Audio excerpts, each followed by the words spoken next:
o'clock. I'll call the Marathon County Board of Supervisors to order, please. We will start with the Pledge of Allegiance. Please remain standing because following the Pledge of Allegiance will be a silent moment of reflection. I pledge allegiance to the flag of the United States of America, and to the republic and to the republic for which it stands, one nation, under God, indivisible, with liberty and justice for all.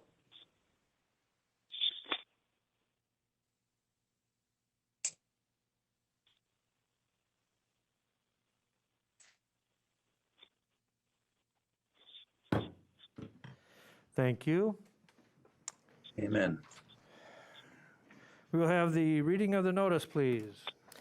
The adjourned annual meeting of the Marathon County Board of Supervisors, composed of 38 members, will convene at the Marathon County Courthouse Assembly Room, 500 Forest Street, Wausau, on Tuesday, December 14th at 7 p.m., and the agenda was duly signed and posted.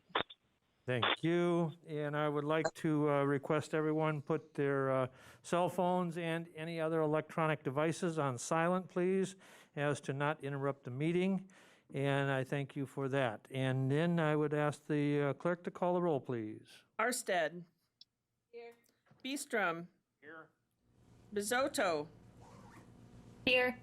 Boots. Book. Here. Butke. Here. Seiler. Here. Conway. Here. Dickinson. Here. Drabeck. Here. Feifrick. Here. Fisher. Here. Gaber. Here. Gibbs. Here. Gonering. Here. Guild. Here. Gums. Here. Harris.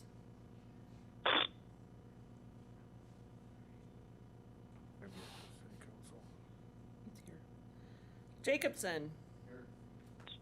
Johnson. Here. Krause. Here. Lamont. Here. Longenhan. Here. Leahy. Here. Lowe. Here. Mask. Here. McEwen. Here. Oberbeck. Here. Robinson. Here. Rosenberg. Here. Seafelt. Here. Soibert. Here. Van Cray. Here. Vol. Zhang. Harris.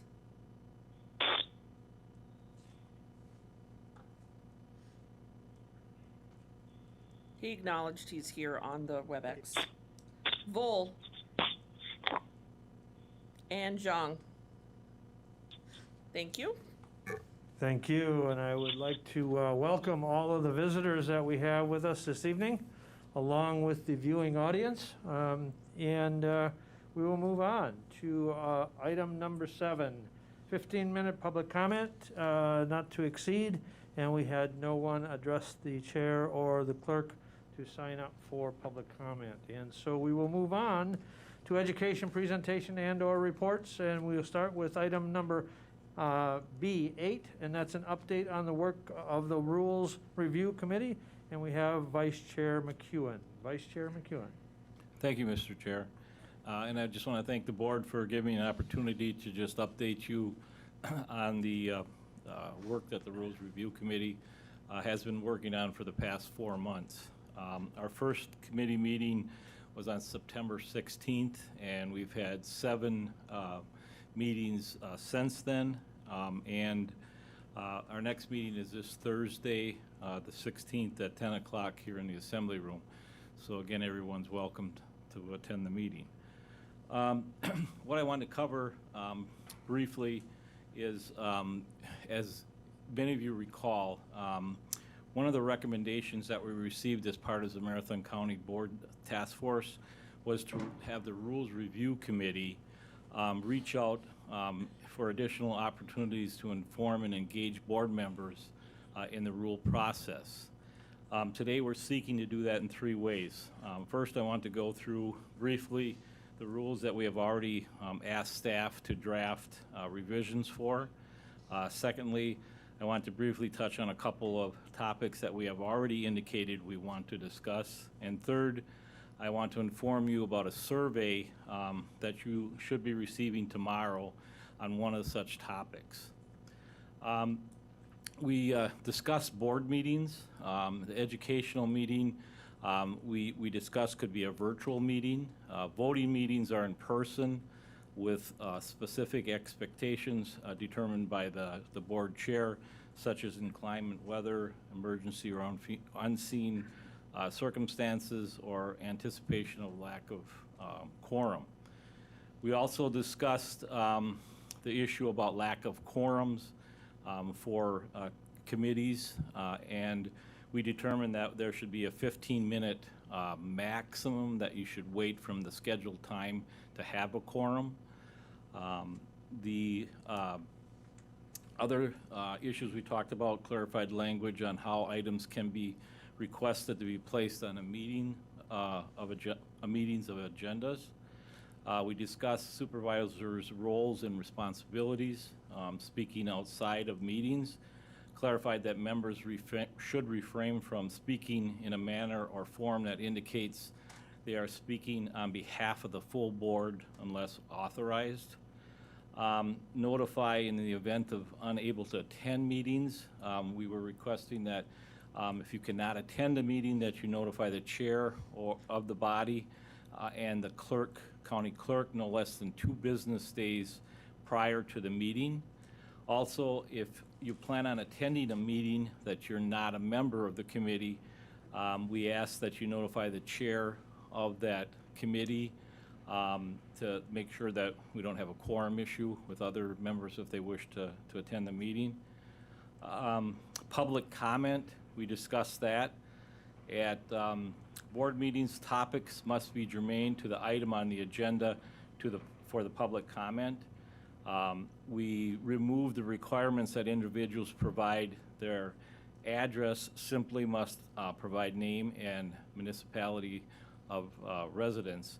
Now this would be when they actually give their public comment at the meeting. We then discussed duties of the vice chairperson of committees, formalized comments made by Chair Gibbs at the organizational meeting, and we added some other ideas as well. We determined that the vice chairs of the standing committees should assist the chair of that committee with preparations of agendas, attend and participate the executive committee meetings, act in place of the chair at the executive meeting if the chair of that committee is unable to attend, absent, or incapacitated. Serve as the liaison to the vice chair of the board for the standing committee implementation of the strategic and comprehensive plan. Receipt of grant funding, clarified our rules to require that grant funds that are received that were not envisioned through the annual budget process must be approved by appropriate standing committee and HR, Finance, and Property Committee.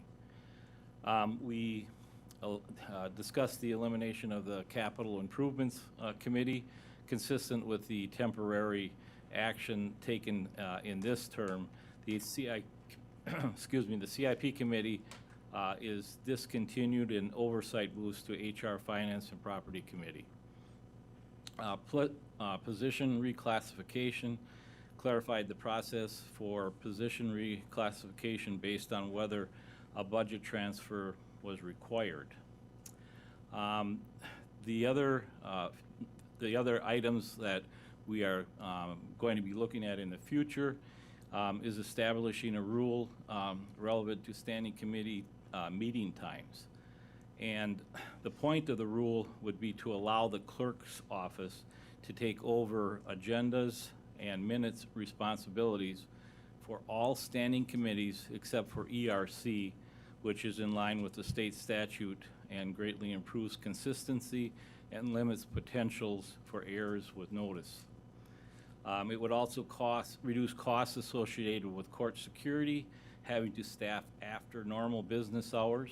To aid in this discussion, the Rules and Review Committee worked with the administrator to put together a survey for all board members to get their perspective on meeting time, on what meeting times would work efficiently. The survey, that's one you're going to be getting after this meeting or tomorrow morning. Composition of non-standing committees. Committee is evaluating to make up a variety of committees and commissions and boards to determine whether it should be made up of entirely county board supervisors based on their specific mission. We're going to be discussing revising board compensation rules to evaluate how the board's recent action with respect to the 2022-2023 salary should impact the rule. Committees may also recommend that formation of task force to evaluate a couple of issues such as standing committee structure, reviewing all existing ordinances. So, in conclusion, I hope this was helpful to inform you of the ongoing work the Rules Review Committee has been working on. As always, if you have topics you want to discuss, please reach out to me and I will add it to the agenda, and you can come to that meeting and give your perspective and participation in that discussion. If you are interested in learning more about the discussion, you can review our meeting minutes, which are available on the website. Now, I went over that really quick, but I just want to emphasize that in your packet is some items that have already been changed. They're in the blue, and none of these items have been voted on by the Rules Review Committee. It was done by consensus. And like I said, we'd like the board members to review that, and if they have any suggestions or changes to any of those, certainly let myself know about those changes. But like I said, we didn't take any action on it. That'll be done at a later date. So is there any questions or comments? Okay, any questions for the Vice Chairman? Supervisor Gomes?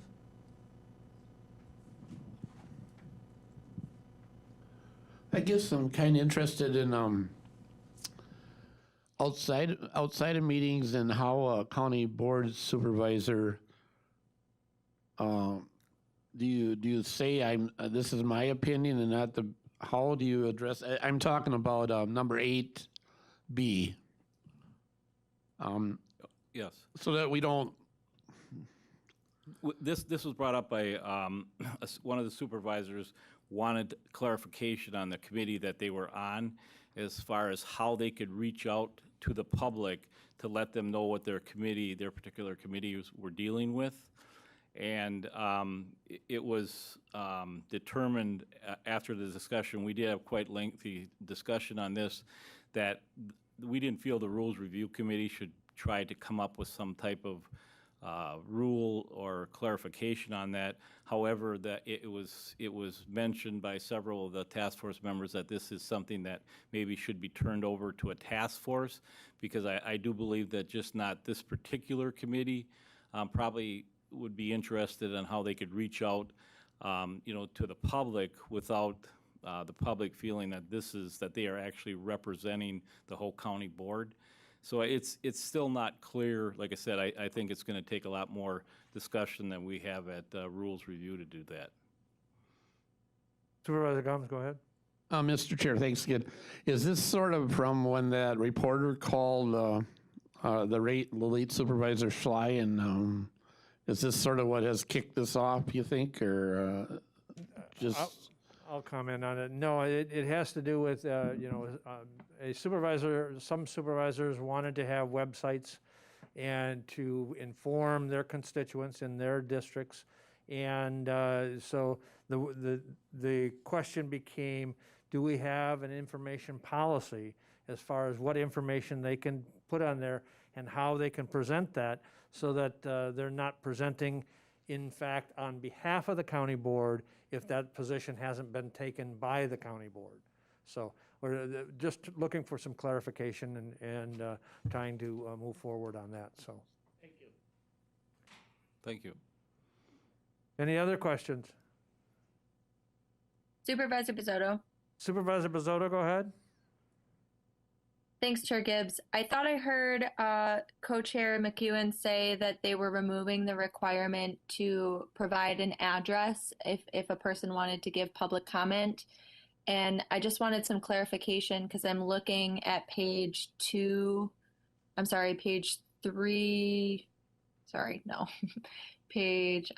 looking at the page here. Page 5 of the proposed rule change, and it's sub 9, sub D, and it looks like it still says that any person who wishes to speak in the public comment portion must provide his or her name, address, and the topic he or she wishes to present. And I'm wondering, am I misunderstanding what Co-Chair McEwen said, or is that address not supposed to be there still? Thank you. The Corp Counsel will address the issue. Thank you, Mr. Chair. The way this rule was, or the proposed rule would be drafted, would be to require anyone who wants to make public comment to provide their name, address, and the topic to the clerk, but not to say it in public comment or announce their address as a part of making their comment. So that's the change that Vice Chair McEwen was identifying. Thank you for the clarification. Okay. Supervisor Johnson, go ahead. No, I was just curious what the impetus or the driving force was behind making that change. Yeah, I can take that.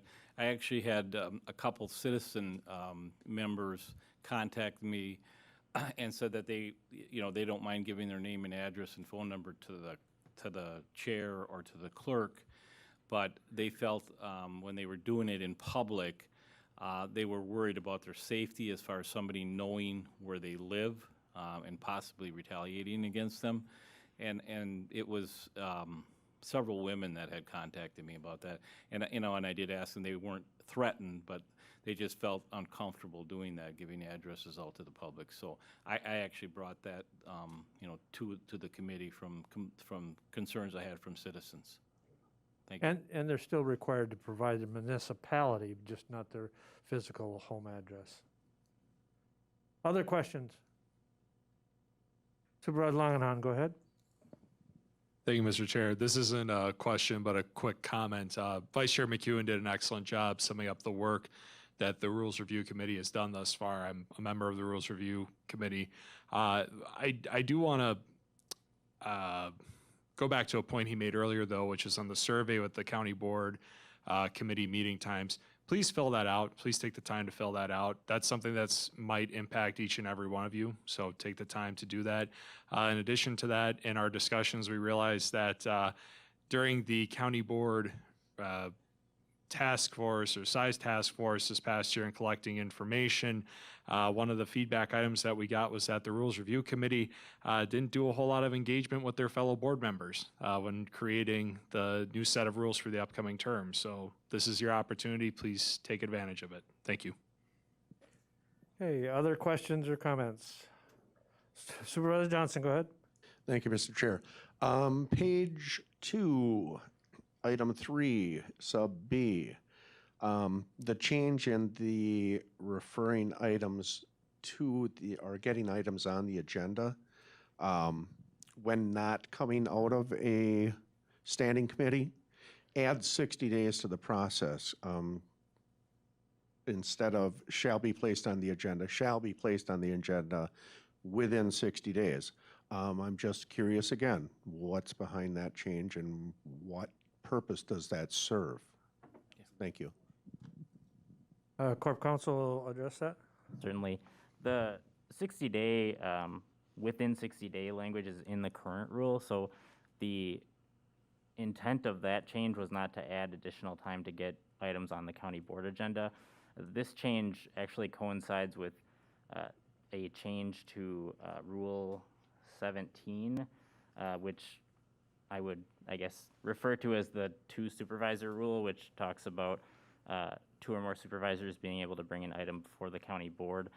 So there were changes made or changes suggested in that process. The consensus was, at least at the time we considered this at Rules Review, was that the two supervisor rule would remain, but we wanted to clarify the route or process for an item to get to the county board. So the change doesn't impact, the amount of time that it would take for an item to get to the board, but it just clarifies that there is a process in place and what that process is.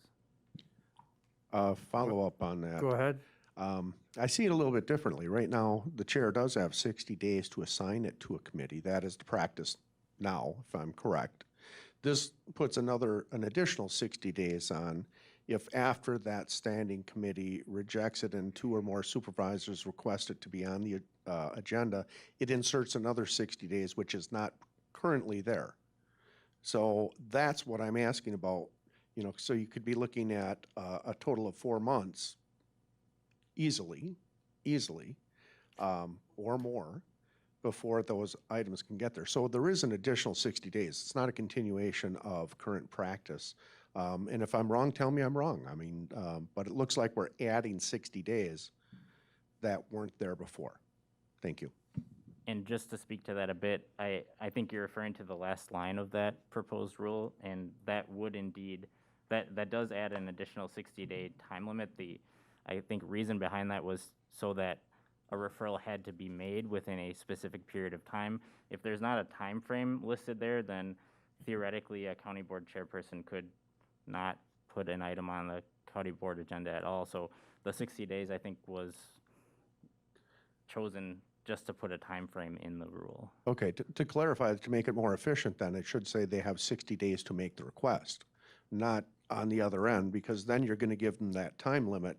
Because right now, there's still nothing in here that says they have a time limit to bring it up after it's rejected. It only has a listing of a time limit for consideration. So if the intent is to make the request timely, you have to put that they must request within 60 days to have it placed on the agenda. And that would accomplish what you're telling me that the rule is meant to do. I definitely, if that makes any sense. What you're saying makes sense. I think the interplay between this and sub D, which is the motion for reconsideration, two supervisors would still have to act within that time frame as required by the motion for reconsideration, but I think more clarity is always better here, so I think we can look at what you're saying. But with all due respect, I don't see the interplay for a motion for reconsideration. That's cut and dried. With respect to when it can be done, the 60 days has zero to do with that. So I have to disagree with that. I don't see an interplay. But I do think if you want them to be timely, you should have, they must request it to be placed on the agenda within 60 days of the standing committee action. Because that way you can't have somebody come back 11 months later and say, okay, this was turned down by a committee, but I have two or more supervisors, we're going to take it, we want it on the agenda. And under this rule, the way it's written, you could do that, and then the chair would have 60 days to put it on the agenda. And I think that's what you're trying to avoid, correct? So I think you put the 60 days up front to make the request, and then you get what you wanted out of it. Yes, Thank you. And I see your point, Supervisor Johnson, and we can put this on the agenda for Thursday, and we'll definitely discuss it and see if we can clean it up so that it accomplishes what I think you were insinuating and what we thought we were accomplishing. Apparently not, but we will revisit it. Well, and like I said, but yeah, thank you for the comment, and that's the reason for the update this evening. So thank you. Any other questions or comments? Okay, Supervisor Bizzotto. Supervisor Bizzotto, go ahead. I'll be real quick. So this is, my comment is regarding Rule 9, subparts B and C. These are public comment before the board. I just wanted to, these are the provisions that kind of limit public comment to items pertaining to the agenda or that are germane to a topic within the jurisdiction. I'd just like to convey some concerns about how that would be decided. And it's not clear who would be making that decision of what is germane or what, is addressing an item on the agenda. And then, Corp Counsel, you may have already looked into possible First Amendment implications, but that's something that just was raised in my mind of trying to limit the public's ability to convey their thoughts in a public forum might be problematic. So thank you for listening. No, you can thank you for those comments. Any others? Okay, we will move on to the consent agenda. We have items approval of the minutes from the November 4th and 9th, 2021 meetings. We have referral of the bills and the communications to respective committees and authorizing the clerk to issue orders, bills, and claims from the last session through this session. Items C9 through item C11 on the consent agenda. What is your pleasure? Motion by Supervisor Langenhahn and seconded by Supervisor Dickinson. Is there any discussion? Any discussion on the consent agenda? Seeing none, we will proceed to vote. All those in favor of approval of the consent agenda items C9 through C11 signify by saying aye. Aye. Aye. Aye. Aye. Opposed, say no. And the motion carries unanimously. Thank you.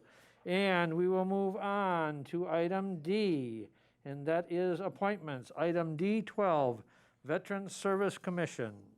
Appointing Dan Southworth, State Highway 153 Anawa, to the Veterans Service Commission for a 3-year term to expire December 31st, 2024.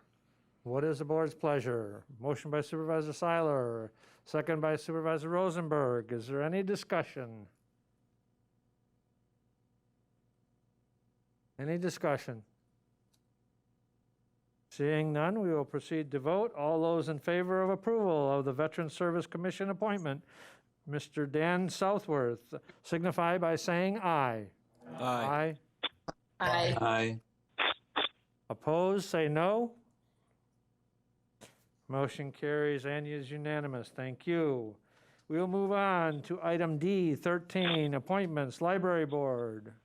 Reappointing Carrie Sweeney, Gray Place, Wausau, and Scott Winch, Rusty Road, Stratford, to the Marathon County Public Library Board for 3-year terms to expire December 31st, 2024. What is your pleasure? Supervisor Robinson with the motion and Supervisor Beestrom with the second. Is there any discussion? Any discussion? Seeing none, we will proceed to vote. All those in favor of the motion to approve the library appointments of Carrie Sweeney and Scott Winch to the library board signify by saying aye. Aye. Aye.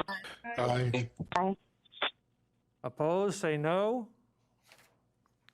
Motion carries and is unanimous. Thank you. We'll move on to ordinances. Item E14, Town of Eldron rezone. Travis and Lydia Ostrowski and Daniel and Christy Day. Ordinance 41-21. What is your pleasure? Motion by Supervisor Langenhahn and seconded by Supervisor Seefeld. Is there any discussion?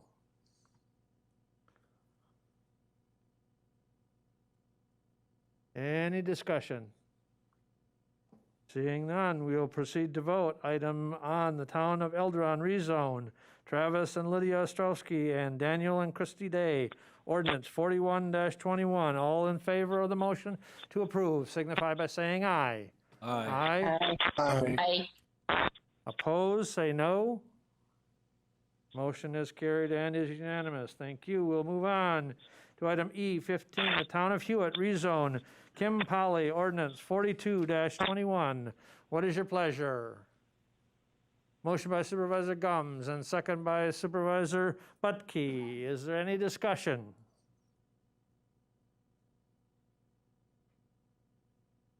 Seeing none, we'll proceed to vote on the Town of Hewitt rezone Kim Polly ordinance 42-21. All in favor of the motion to approve signify by saying aye. Aye. Aye. Aye. Opposed, say no. Motion is carried. Thank you. Moving on to item E, 16, Town of Eldron rezone, Kenyon and Sue Ann Rose, ordinance 43-21. What is your pleasure? Supervisor Seefeld with the motion, Supervisor Drabeck with the second. Is there any discussion?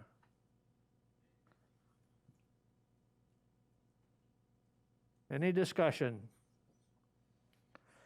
Seeing none, all those in favor of the motion to approve the Town of Eldron rezone for Kenyon and Sue Ann Rose rezone ordinance 43-21 signify by saying aye.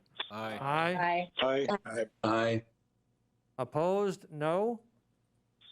Motion carries. Thank you. We'll move on to item E, 17, Town of Spencer rezone, Kim and Gwen Sadley, ordinance 44-21. What is your pleasure? Supervisor Drabeck with the motion, Supervisor Johnson with the second. Is there any discussion? Any discussion? Okay, seeing none, we'll proceed to vote on the motion to approve Town of Spencer rezone, Kim and Gwenda Sadley, ordinance 44-21. All those in favor of the motion signify by saying aye. Aye. Aye. Opposed, say no. Motion carried and is unanimous. Thank you. We'll move on to E, 18, Town of Eau Plaine rezone, Larry Zarnke, ordinance 45-21. What is your pleasure? Motion by Supervisor Gums and second by Supervisor Arstead. Any discussion?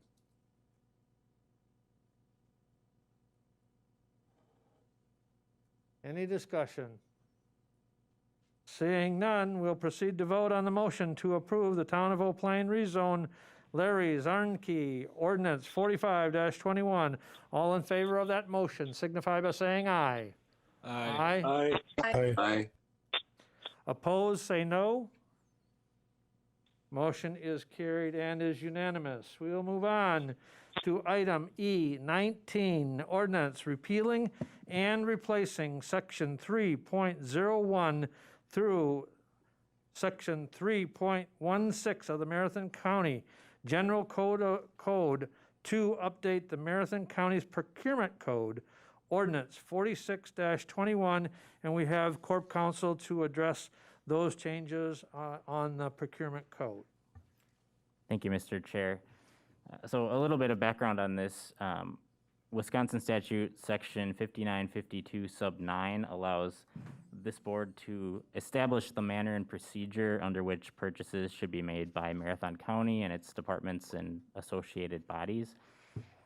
The revision of our existing procurement code, which is in code under sections 3.01 through 3.16, it began with my predecessor, Judge Scott Corbett. Earlier this year, a set of draft revisions were brought to the HR Finance Committee for their review. In addition to a consensus that revisions were appropriate, the other consensus that came from that meeting was that the entire procurement code itself was a little difficult to follow.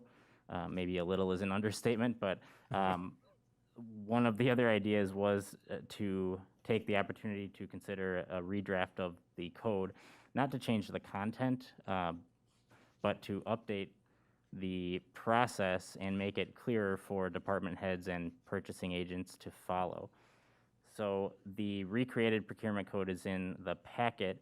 It does contain certain revisions to the procurement thresholds that I can highlight for you. It also overhauls the structure of the procurement code. Those structural changes don't necessarily change the content and requirements of procurements, but instead make them easier to follow when someone's trying to read and apply it to a purchase. So I want to highlight those threshold changes that I noted. I think there's three real separate types of procurements. One, our current code indicates that anything under $10,000 is a discretionary purchase by a purchasing agent. So it doesn't necessarily require a specific type of bidding, request for proposals. You can still do that in those cases, but it's not required. The proposed code would increase that limit to $25,000. That actually is a number that's more consistent with certain state of Wisconsin guidelines. The second threshold is between that $25,000 and typically, or previously, our code had a limit of $30,000, so between $10,000 and $30,000 was the small purchasing threshold. Small purchases would require a purchasing agent to get at least 3 quotations from businesses, so it's a competitive process, not full bids or full requests for proposals, but something in between. This proposal increases that $30,000 upper limit to $80,000. That's been I think a consistent request that's been made by department heads to reflect existing procurements and the difficulties in making those purchases. The proposed revisions would also allow certain intergovernmental agencies such as the airport board to increase the upper limit for small purchases up to the maximum amount allowed by federal statute, since many of their purchases are governed by federal procurement code. And then the requirements for requests for bids and requests for proposals would remain the same. They're just laid out in a way that hopefully is easier to follow and easier to understand for purchasing agents. The proposed code also adds a few things. It does establish or make it clear that the procurement code applies not only to the purchasing of items, but also to the disposal of used or surplus property. Our previous procurement code never addressed that at all, so it was always suggested by my office that it would apply, but it's not clearly written. In this revision, it would be clear in the code that that would apply. There is quite a bit in there, but like I said, the goal here was not to change the entirety of the procurement code, but to make it easier to read and then to address those threshold questions that have been brought up over and over. So this was reviewed at HR Finance Committee, and now it's before you. I was just going to mention that the HR Finance Committee did take a look at this several times and unanimously approved it and recommended its approval to the full board. Supervisor Johnson, or Robinson. Third time's a charm. Yeah. I'd like to thank Mike and his staff and the finance department for this update. It's long overdue, and I think streamlines the process. And I think that during our discussion, we also talked about the responsibility for the successful administration of this rests with the administrator. And he's going to have to make sure that the people are trained properly in administrative. And with the new ERP system, we'll have additional safeguards built into place to make sure that our purchasing processes are standardized and we're complying with the intent of the ordinance and all ethical standards. So this is a long overdue rewrite. And Mike and Dan and others, thank you for your efforts in rewriting the code. I would move to approve. Supervisor Robinson with a motion, a second by Supervisor Fisher. Is there any discussion? I guess I would also be remiss if we didn't thank the previous Corp Counsel, now Judge Corbett, for his initial work on this update. Any other discussion on the motion?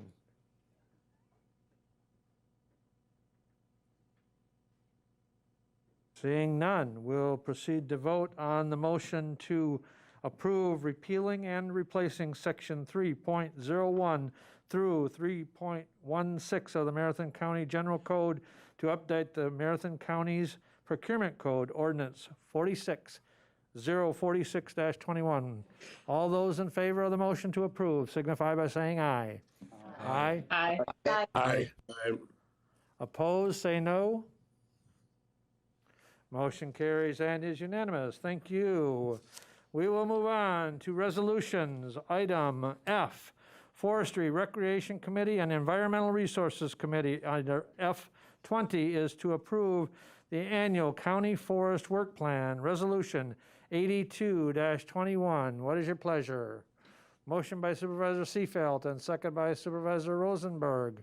Is there any discussion?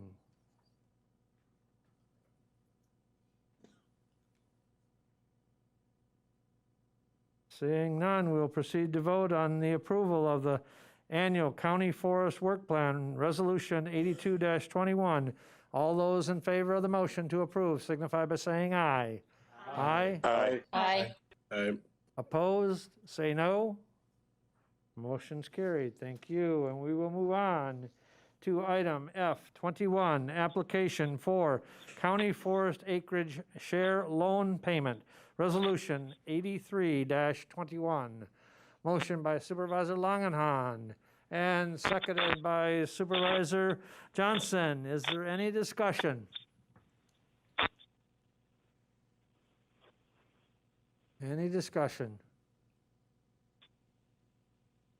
Okay, seeing none, all those in favor of the motion to approve for the application of the County Forest Acreage Share Loan Payment, Resolution 83-21, all those in favor signify by saying aye. Aye. Aye. Aye. Opposed, say no. Motion carries. Thank you.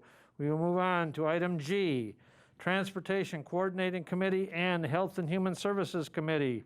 Item G, 2022 Elderly and Disabled Transportation, the 85.21 application, Resolution 84-21. What is your pleasure? Motion by Supervisor Butke. Is there a second? Second by Supervisor Seiler. Any discussion?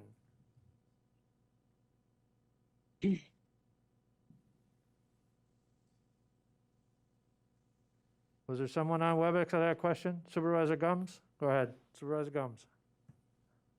Mr. Chair, would you discuss this a little bit? Enlighten us?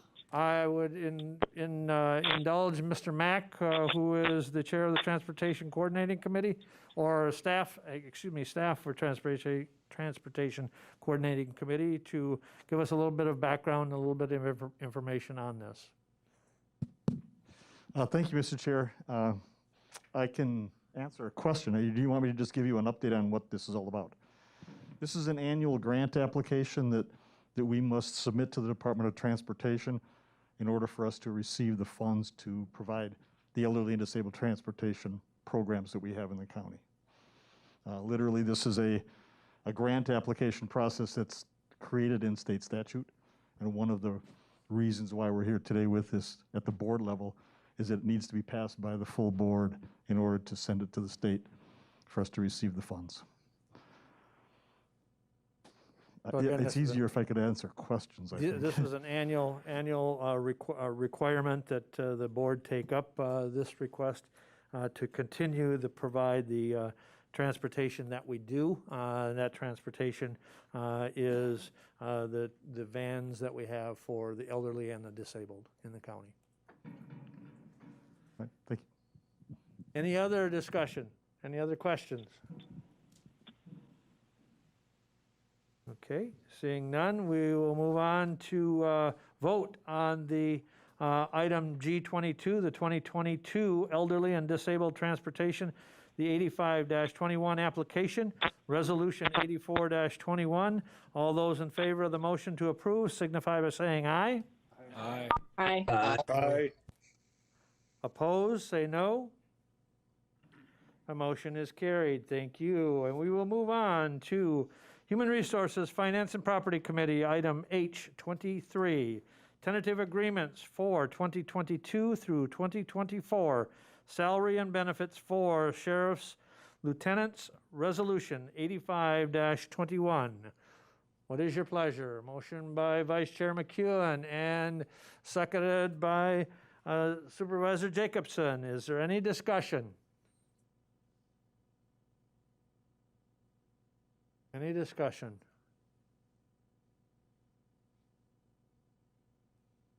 Okay, seeing none, we'll proceed to vote on the tentative agreements for 2022 through 2024 salary and benefits for sheriff's lieutenants, Resolution 85-21. All those in favor of the motion to approve signify by saying aye.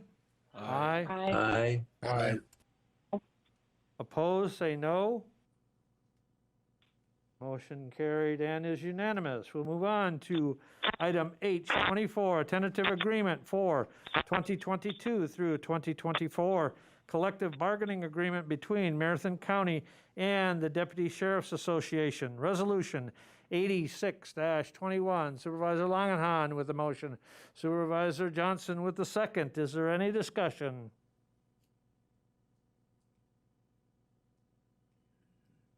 Any discussion?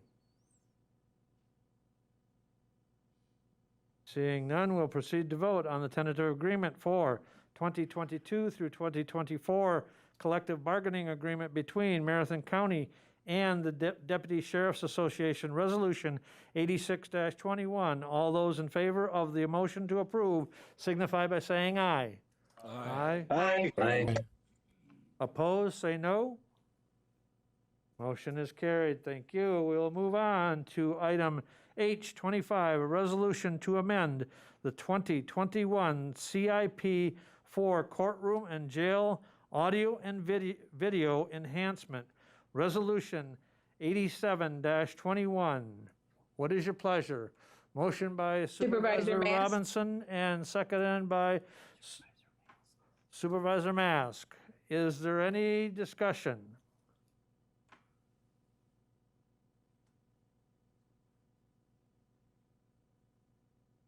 Supervisor Dickinson. Thank you, Mr. Chair.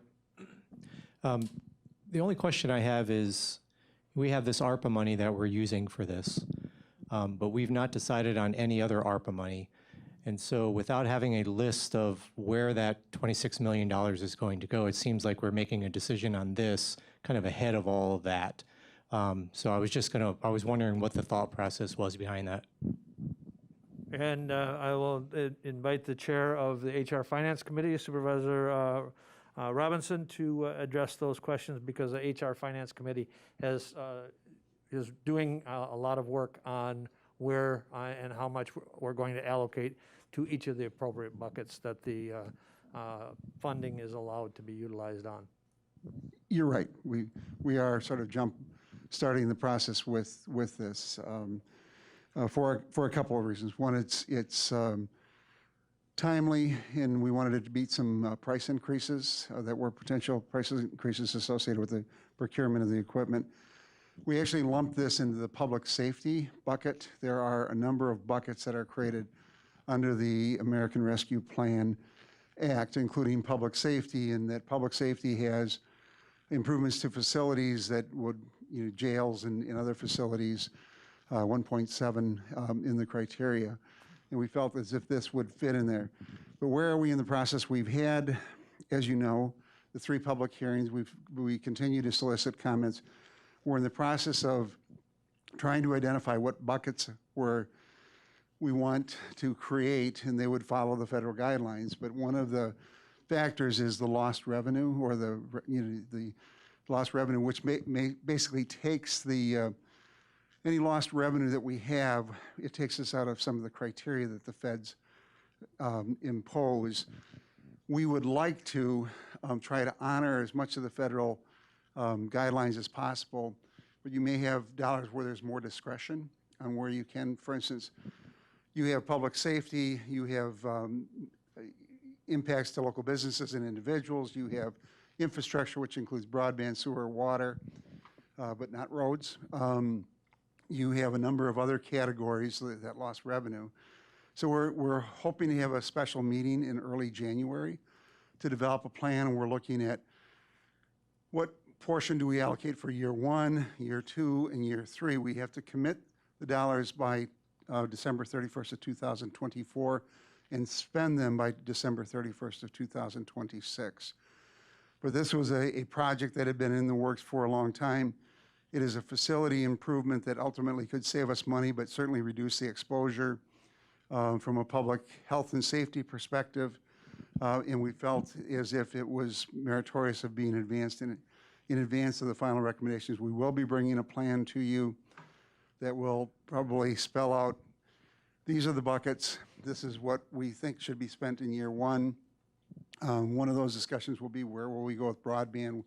You know, there are a number of other factors. We've got a number of projects that have been advanced by committees such as ERC, relative to Fenwood Creek, where we'll look at all of those and put those in the buckets and bring that to the county board. But this was one that was driven by a desire to save money because of cost increases early next year.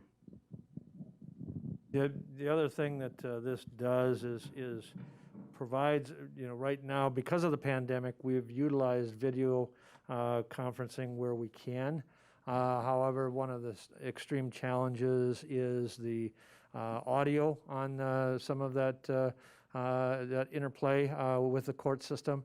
And what this would do is provide some extreme clarity and also provide the potential for the transcription to take place off-site. And so there's some significant savings that the county may realize through implementation of this long-term in each of the courtrooms. So, any other discussion or any other questions?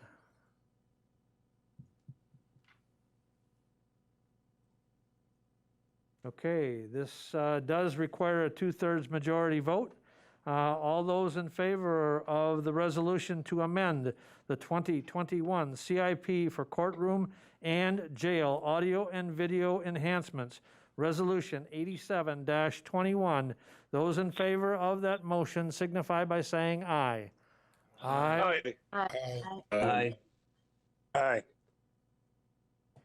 Any opposed, say no. Motion is carried and is unanimous. Thank you. And we will move on to item H26, a resolution to amend the 2021 CIP for the 2020 CIP Big O Plain electrical upgrade and funding of the Big O Plain electrical upgrade. Resolution 88-21. What is your pleasure? Motion by Supervisor Fisher and seconded by Supervisor Robinson. I will give a little bit of history. We had a CIP project at the Old Plain, upgrading the electrical system, and that came in at more expensive than originally planned for in the CIP project. There also was another project, and that was the renovation of the horse barn. There was dollars allocated to that out at Marathon Park. However, that bid came in extremely more expensive than was originally allocated because of the cost of timber and wood products. And so in order to finish at least the electrical upgrade, this resolution will take the funding that was set aside for the horse barn renovation and finish the electrical upgrade at the Big O Plain Park. So, any other discussion, any other questions?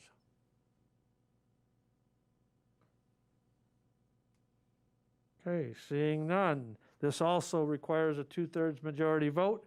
All those in favor of the motion to amend the 2021 CIP for the 2020 CIP Big O Plain electrical upgrade and funding for the Big O Plain electrical upgrade, Resolution 88-21. All those in favor of that motion to approve signify by saying aye. Aye. Aye. Aye. Opposed? No. Motion is carried and is unanimous. Thank you.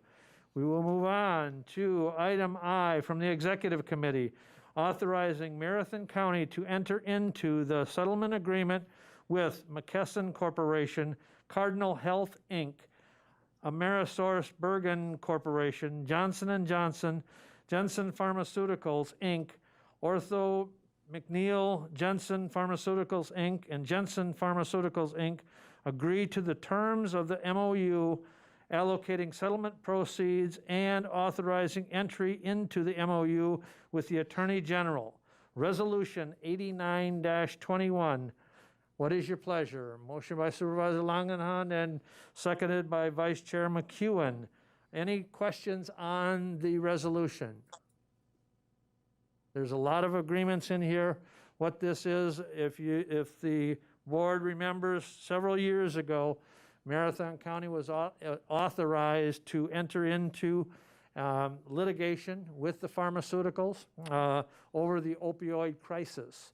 And they entered that with multiple law firms. We agreed to the terms, and this is the first phase of potentially 3 potential settlements that will actually put dollars in Marathon County's pocket to be utilized for prevention and or treatment for opioid abuse.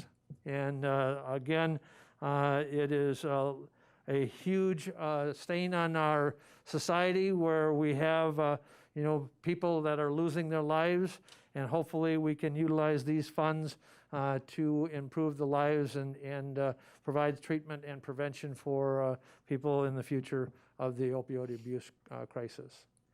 Any other discussion? Supervisor Bozotto.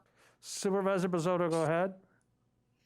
Chair Gibbs, could you speak a little bit more about what, you said this was a 3-part agreement. I guess, can you summarize what this is actually having us vote on and what the other parts will be having us vote on? Well, there's the manufacturers, there's the distributors, and then there was another section, and this is only the first part. So there's multiple players. This is the first portion of that to fall. This will provide a little over, if I'm not mistaken, $3.5 million to Marathon County over a 22-year period.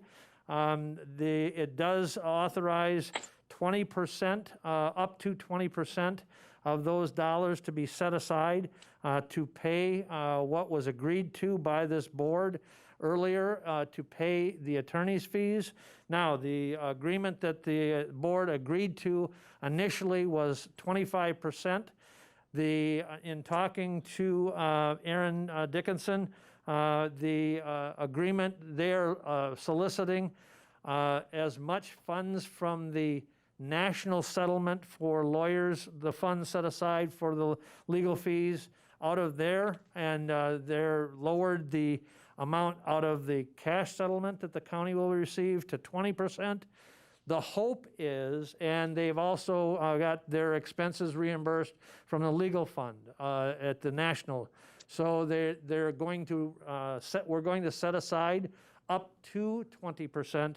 Their hope is that they will be receiving more of the reimbursement out of the set aside for the legal fees at the national side, and be able to return more of this 20% that they're now allocated that is set aside for their fees. However, again, their thought is that hopefully more of the 20% will be actually returned at a future point once they have known what their portion is approved by out of the federal lawyers set aside.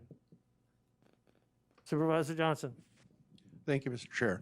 My reading of that and looking at it, it appears that every county needs to sign on to that individually. Is that correct, in order to receive their portion of that settlement? That is correct. Right now, under this, there is 71 of the 72 counties that have, entered into litigation, and there's also 5 or 6 municipalities that have also entered into litigation.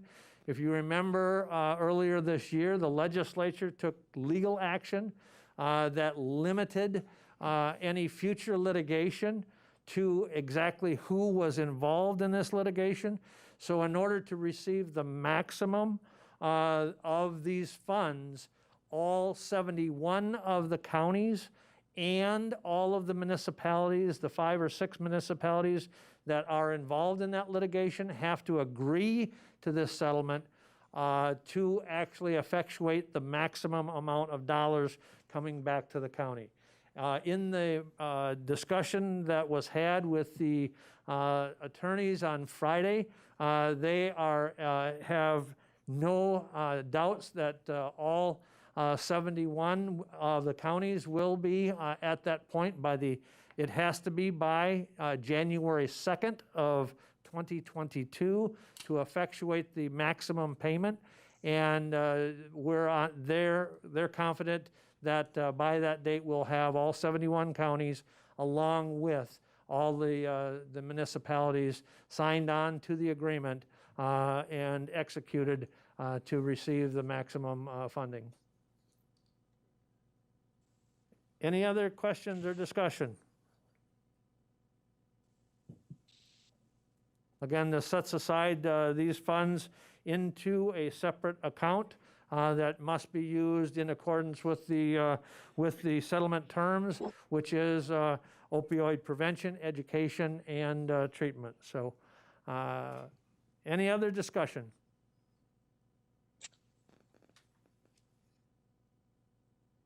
Okay, seeing none, all those in favor of the motion to approve authorizing Marathon County to enter into a settlement agreement with the Mckesson Corporation, Cardinal Health, Inc., Amerisource Bergen Corporation, Johnson & Johnson, Jensen Pharmaceuticals, Inc., Ortho McNeil Jensen Pharmaceuticals, Inc., and Jensen Pharmaceutical, Inc., agree to the terms of the MOU allocating settlement proceeds and authorize entry into an MOU with the Attorney General, Resolution 89-21. All in favor of that motion signify by saying aye. Aye. Aye. Aye. Aye. Opposed, say no. Motion is carried. Thank you. And we will move on to item J, Health and Human Services Committee, J28. A resolution to reduce the bed licenses at Mount View Care Center, Resolution 90-21. What is your pleasure? Motion by Supervisor Butke. Is there a second? Second by Supervisor Robinson. I will give a little bit of background. Marathon County pays a license tax on all of the nursing home beds that we have at Mount View. Right now, there is a provision in the statute that allows us to put these beds in reserve, and what this does is put these in reserve while the renovation is going on down at the facilities, and then we will not pay the bed tax on those beds.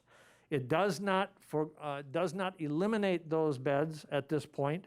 The problem, one of the challenges is staffing at NCHC to be able to staff enough staff to even utilize these beds. And with the renovation that's taken place, right now we don't even have those beds available. So it makes sense at least to put these beds on reserve at this time. At a future point, we'll have to make a decision as to whether or not we forfeit these bed licenses and move the size of the Mount View Care Center to a smaller potential number. But this just puts those beds on reserve, and while the renovation goes on, we will not have to pay the bed tax on those beds down there. So, any other discussion on the motion?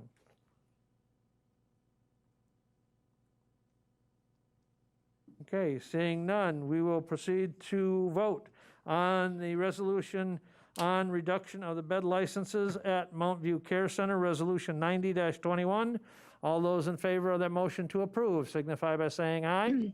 Aye. Aye. Aye. Opposed? No. Motion is carried. Thank you. I have several announcements.